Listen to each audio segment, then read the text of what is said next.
Okay, welcome everyone, and thank you for joining us for today's Tech Talk on the hidden costs of CI/CD.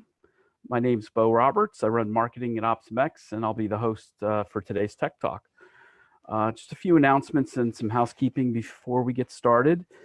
If you have any questions during the presentation, please type them into the question box in the Zoom control panel on the bottom of the screen. We would like this Tech Talk to be as interactive as possible. So while we will take questions at the end, I would encourage you to just submit your questions during the presentation so that our speaker can answer them during the talk. And additionally, you can type them in.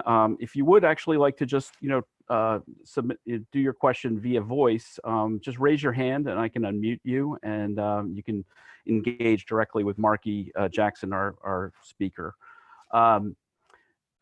Let's see. Just to kick things off, for those of you who may be new to OpsMX, just a little bit about us. We're a venture-backed startup based in Silicon Valley. We help enterprise organizations modernize and transform their software delivery with Spinnaker. We provide an enterprise-ready distribution of Spinnaker called Open Enterprise Spinnaker, as well as managed Spinnaker as a service and Spinnaker onboarding, training, and support services. So with that, I'm going to turn it over to today's presenter, Marky Jackson, who is OpsMX's Director of Open Source Software. Marky's got a wealth of experience and knowledge on this topic. As a Jenkins core code maintainer, a CDF ambassador, and a Kubernetes org admin. So I'm really looking forward to this talk. And with that, Marky, I'm going to turn it over to you to kick things off. Awesome. Thank you very much, Bo. Bo, can you just hear me okay? I want to make sure. Yeah, I can hear you fine, Marky. Awesome. Thank you, everybody, for joining today. I'm really excited about this particular webinar because I feel that when you do a sort of like a tech talk, you're able to draw on some of your experiences. And I've had a lot of experiences in both large and small organizations when it came to CI/CD and figuring out really what those hidden costs were. So really kind of what I wanted to do for this webinar is I kind of wanted to make it like an Ask Me Anything sort of thing, AMA for short. What I'm going to do is I'm going to talk about some certain topics, and I'm going to give you sort of like an example of somewhere I've worked in the past regards to certain topics, and tell you how we sort of figured out these things. And if you have any questions, as Bo said, definitely write them in the chat box, or if, at the end, if you'd like to speak, raise your hand, and we can definitely have an interactive conversation. One of the things when I think about the hidden cost of CI/CD is what is not hidden. What do you know up front? A lot of times we think about the cost of CI/CD as the infrastructure that it needs to run in. There's a cost associated with that, as well as the people that need to manage it. There's a cost associated with that. But it really, most times, just stops right there. There's oftentimes it will go a little bit further because you may have an additional cost for the software that you may be purchasing or support for that software. And that's really kind of where it stops. I worked for a company quite a while ago that was a very, very large organization. They didn't use open source. They basically bought products. And they didn't understand that these products that they bought, the teams, such, the DevOps team or the ops team would need to how to figure out how to work this software. And what if they found bugs, and how do they report those bugs? And one of the things that I found when I worked at this large organization many years ago was that oftentimes we didn't understand how to get really good metrics out of what we were doing, because there was cost involved with these certain metrics. When I say metrics, one of the things that I'm talking about is, like, for example, if you have a tool that you're using to do your CI or your CD, or CI and CD, what is the cost of each time you run a job? And we started to really think about this at a company, it's a rather large company, I'd say it's a Fortune 500 company, about what was the actual meaningful metrics we were getting from dashboards and things. And one of the ones that we finally arrived on was, if a team is doing a given sprint and that sprint has X number of developers working on it, how many times are those developers running a job? How many times does it fail? And how many times does it succeed for the given sprint that they're working on and the given feature they may be developing on? And we started to gather metrics to see if, was there a problem with infrastructure? Was it a problem with the actual underlying software? Or was it a problem with what the developer was doing? We really got a lot of good, meaningful metrics out of that. And it really started to help Scrum teams figure out where they could improve upon. So I always refer back to that time because that was a good thing. And there was a hidden cost there that we had not really anticipated. And once we started asking the right questions, we were able to say, hey, this is something we need to start looking at.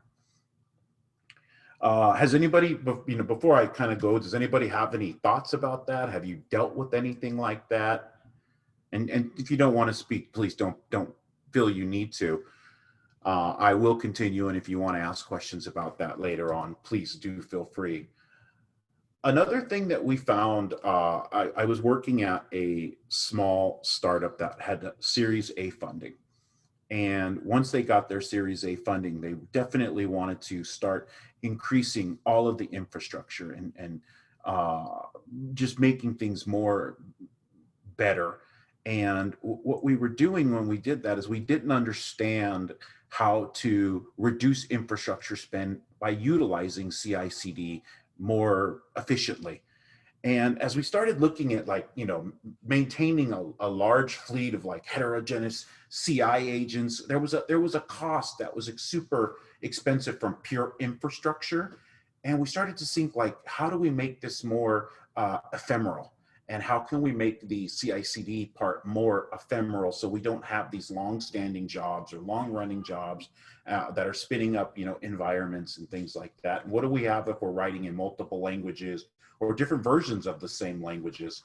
The common practice is to maintain a separate server for all of that and run each language on there. And that became very cumbersome. And I found that the team that I was working on in that particular company, one of the hidden costs was reducing infrastructure spend. Another thing that I found really interesting in one of my sort of previous lives, if you will, is companies that are not standardizing on their CI/CD. So for example, when I say standardized, let me be a little bit more specific. Let's say I work for a company that has 5 different development teams and they all develop for different microservices for the various product. And each of those teams are building their own jobs. But when something breaks with those jobs, one of the key questions that always came up, and actually this has happened at a lot of different places, is who owns that job? If the development team built that job, do they own that job? And I did a recent Twitter poll in regards to this, and it was really interesting, some of the feedback I got. And some people had definitely had a lot of feels, if you will, in this regard. Some people said, no, the development team should own it because they created it. A lot of times I find when we said that to developers, that if you created the job, you own it, is they would create sort of shadow problems. And there would be a problem that they would say, oh, the job doesn't work because the infrastructure is broken. So it comes back to us. And then we will have to debug it, ultimately finding the problem resides in the job, and then we have to fix it. So there was a hidden cost in having to do that. I think one of the things that you want to make sure that you're doing for any CI/CD system is to make sure that the ownership is well defined. So how do you do that? A lot of times I have found using, and let's just say for Jenkins, I have a lot of knowledge when it comes to Jenkins, using shared libraries across an organization that are owned by the infrastructure team or the DevOps team that the development teams are able to use, and it's sort of templatized. So for example, let's say I give a development team A they want to spin up a job, and it's to do this cool new feature they want to write, and they want to write it in Go. So I will have a library that allows them to do certain things from a template, and they can pick and choose what they want to do. So for example, let's say they want to have a job that does Slack notifications. I already have a Slack library that they're able to use. And if you start to think about all these different libraries that you can create, and you as the DevOps team manage those tools. And that way, if they being the development team want to make any changes or change a little library or something, it's based on a pull request. And if they want to create a new library, now there's there's a process by which they can do that. This helps to reduce the friction between teams. And that friction has a hidden cost in CI/CD because we don't think about that. And I am getting a couple questions in chat, so I'm going to ask one of these questions. And excuse me, I'm going to answer one of these questions. One of the questions that I got says, I work in a development team where we need to, I'm trying to read this and formulate it the right way. I work on a development team where we have multiple developers who have multiple jobs. What are some tools we can use to standardize jobs across all of the various people? Well, I can say that if you're using pipeline jobs and you have libraries, that's one way to standardize on it. Second way to standardize it from a Jenkins perspective is you can use a Jenkins templating engine. And that's a tool that's created by Booz Allen Hamilton that is a really good tool. Hopefully that answered your question. I do have another question that came in. What's the difference between Jenkins and Spinnaker? That is a very good question. I would love to answer that. So the difference between Jenkins and Spinnaker. So we all know what CI and CD mean. Jenkins by itself is really a CI tool. So it does continuous integration. It can do CD, but in order to do CD on Jenkins, you have to use two things, I think, at the minimum, and there could be more, but I'll just start with the two. The first one is you generally have to write your own code to make that CD possible. So for example, if you want to deploy to Kubernetes, you're going to have to write some script that's going to use the, your kubectl, and you're going to need to make sure that works with Jenkins. And then you're going to need, if you have multiple environments or multiple namespaces, you're going to have code that supports that.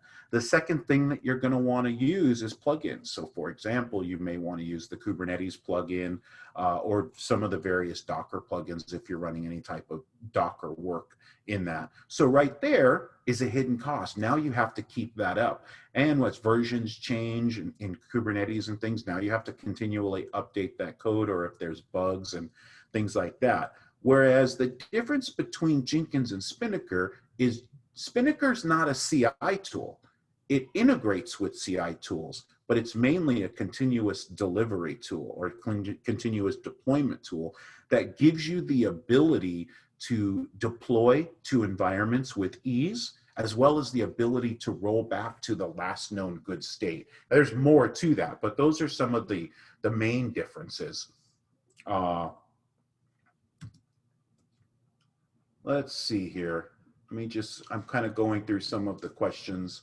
And if you have any questions, please do feel free to write them down. One of the other things that I'm going to give a really good example, and I gave this example, somebody asked me on Twitter when I created a poll, what's the average time of a Jenkins job? The average time it runs from start to finish. And I'll go ahead and let you know, the average time based off of a Forbes study that was done is 8.33 minutes. So 8 minutes, let's just say, is the average time for a job to run. Now that's 8 minutes. And if you think about that, how many times is that job running in a given sprint? How many times is a person running that job where did it fail because of the code? Did it fail because of the infrastructure? Did it fail because it didn't pass some type of test? Those are all hidden costs. I'll give you an example. I worked for a fintech company they had 18 microservices. In a given sprint, they would need to run a series of jobs 18 times, and each job had an average runtime of 2 hours and I think it was 2 hours and 43 minutes. And they would have, and job one would have to run before job two could start. Like job one would have to complete and then job two would have to run. That's how it was when I came in. And I was totally blown away, because if you think about that, in a given sprint, 18 microservices over 4 different development teams with on average have about 6 developers, that's a heavy cost, and that's a heavy hidden cost. So one of the things that I have found as a hidden cost of CI/CD is definitely to increase agility and speed. And by doing that, we have to understand what's taking time in the builds. How is it? Did we synchronize this better? Are we running the wrong test? Are some of these builds, can they run in parallel? You have to truly understand what it is that your jobs are actually doing, to have a really well-defined understanding of what those jobs are doing, and then try to see, how can I make this better? Now, there's a cost associated with doing that, but once that legwork is done, it's guaranteed to sort of make things a lot better in the long run. With that particular example that I gave for that company, over about a 6-month period, we brought that 2 hour and 45-minute average per job down to about 12 minutes. And we could run certain jobs in parallel by doing a lot of sort of daisy chaining. And again, this was also pre-Jenkins 2.0 code. So that was awesome. And then once we actually involved Spinnaker in the process, the deployment was super easy because we didn't rely on all this extra code that we had to maintain. Do we have any? Let me see if we have any questions. Does anybody want to raise their hand to ask a question? I want this to be as interactive as possible. So please, by all means, if you have a question that you'd like to ask, don't hesitate to raise your hand if you'd like to speak. And also don't feel obligated that you need to speak. Let me think here. Hey, Marky, while we're waiting to see if we get some other questions here, I want to just let the audience know about your next webinar. Marky's going to be doing another webinar on September 16th, and the topic is Jenkins transition to Spinnaker. And what I'm going to do is I'm going to put the information for this webinar in the chat, and so if you'd like to register for that webinar, you'll have all that information in the chat, and you can do that. And we hope to see you on the 16th for that. Yeah, and to give just a little bit about what that's going to be, is that will be a technical deep dive into really separating CD from Jenkins and moving that over into Spinnaker, and how easy that can be. Okay. One of the things that I'll sort of close with that I have found is a lot of times in things we're doing when it comes to CI/CD, we're a hidden cost is that we do not SaaS intelligently. So when I think about that, what is a hidden cost of not leveraging SaaS correctly? A lot of times people will inappropriately, and I say inappropriately, and I'll give an example why, will set instances for things for a size that cost, it's an astronomical fee. It's a C4 extra large, and it's just this beefy machine, and all you're running on there is a Kafka server, which really doesn't need that level of beefiness. I find often that when I talk to customers and they're telling me about their architecture for their SaaS, they're not leveraging things correctly. They have long running Jenkins agents, or they'll have, let me go to that Jenkins agent part. A lot of times if you leverage plugins correctly, such as the Kubernetes plugin, you can have these ephemeral sort of agents that can spin up and spin down or if you're going to be using sort of the EC2, just thinking of AWS, Spot instance, they'll be set up incorrectly to actually not stop once the job is done, or not to have an idle timeout. So a lot of times I see that there's individuals that do not use SAS intelligently. And I don't mean that as a negative, they just don't know what they don't know. So with that, if anybody has any other questions, please definitely feel free to put them in. I am going to turn it back over to you, Bo. Okay, great. Well, as Marky said, if any of you guys have any other questions, please submit those now. You can do that, using the Q&A button at the bottom. If you'd like to talk to us, raise your hand and I can unmute you. That would be great. One last thing also, as I mentioned in the introduction, hold on one sec, let me find the poll question here. Yeah, as I mentioned in the introduction, OpsumX provides a enterprise-ready Spinnaker distribution, as well as support services, training, onboarding for Spinnaker. I'm going to put up a poll question right now, and we do this in all of our talks and webinars. And basically, if you would like us to follow up with you at all, there's a option here to be sent the presentation slides. There's no slides for today's talk, so that's kind of irrelevant. But I'm just going to put up this poll. If you'd like us to follow up with you about anything in terms of Spinnaker training, onboarding, support, if you'd like to schedule a demo of our open enterprise Spinnaker distribution, we also offer something called a continuous delivery strategy workshop. If any of these are of interest to you, just select that option in the poll question, and we'll follow up with you on that. So, okay. So if you have any other questions, please ask them now. Otherwise, I think we're probably at the end of today's talk, and we'll probably wrap things up. So let me give it a little bit longer to see if we get any other questions, but otherwise we'll probably wrap it up. Marky, any last parting thoughts? I would like to say, yeah.